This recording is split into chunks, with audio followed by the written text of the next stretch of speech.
बाप हो गुटखा खोर, बाप हो पे सारी एनर्जी झोंक कर नमाज छोड़ने वाला, दुनिया के पीछे दिन रात पागल रहने वाला, बाप हो गुटखा खोर, बाप हो बेनमाजी, बाप हो जुआबाज, बाप हो शराबी, उनका बेटा हाथ से निकल जाए तो मौलाना से तावीज ले आओ, पीर साहब से तावीज ले आओ, नहीं होगा। तावीज का काम एक जुज़वी होता, टेम्पररी होता है।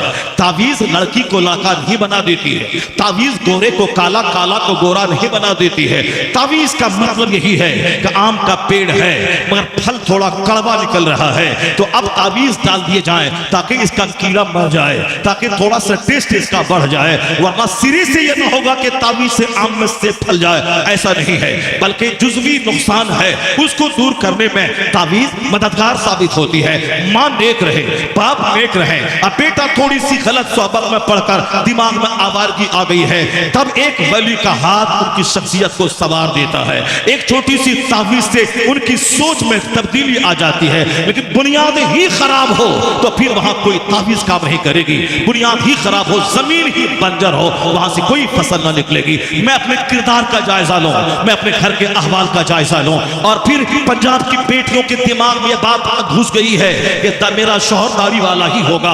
काश मेरे बच्चे ये जान ले कि हुजूर की सुन्नत है दाढ़ी रखना, फर्ज है नमाज़े पंजगाना पढ़ना।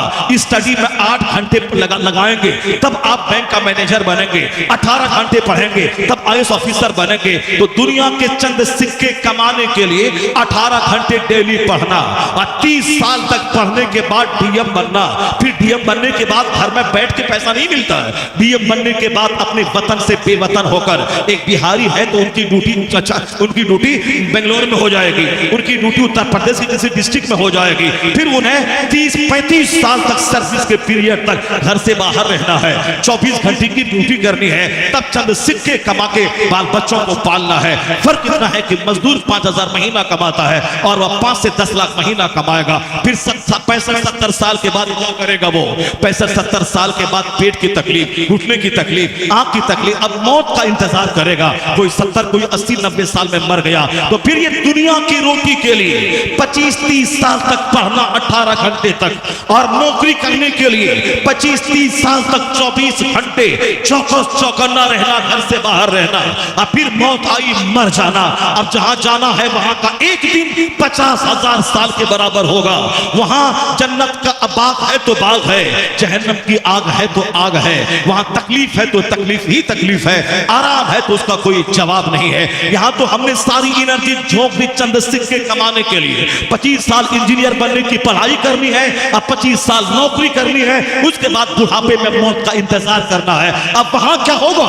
जहां का एक दिन 50,000 साल के बराबर है, जहां मौत को ज़बह कर दी जाएगी, जहां और कोई दूसरा एज नहीं आने वाला है, वहां बस सब दिन जिंदा ही रहना है। फिर वहां की आग की फिक्र कहां है, वहां के बाग की फिक्र कहां है? अगर 18 घंटे डीएम बनने के लिए मेरा बच्चा निकाल सकता है, कम से कम रोजाना 18 मिनट इस्लाम समझने के लिए निकालना पड़ेगा, कुरान के लिए निकालना पड़ेगा, मुस्तफा की हयात तैयबा के लिए निकालना होगा।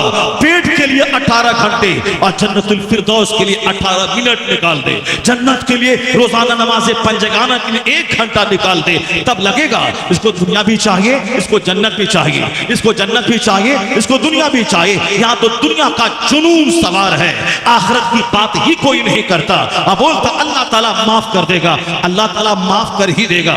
अल्लाह माफ करने वाला है और अल्लाह ताला रोजी भी देने वाला है। ये सब मुसलमान को अकीदा रखना है, अल्लाह रोजी देने वाला है। जब अल्लाह रोजी देने वाला है, ये 35 साल तक मेरा बच्चा मजदूर बनकर एड़ी रगड़कर बंबई के इंजीनियरिंग कॉलेज में क्यों पढ़ा?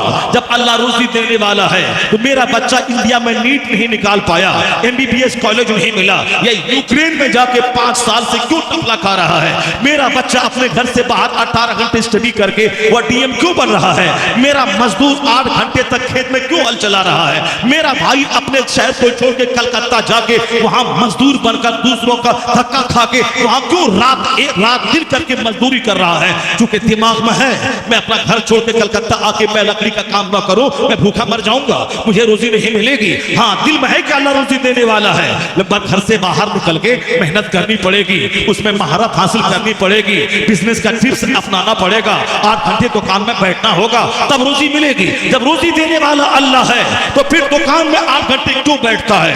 फिर रात भर नाइट ड्यूटी करके पैसा क्यों कमाता है?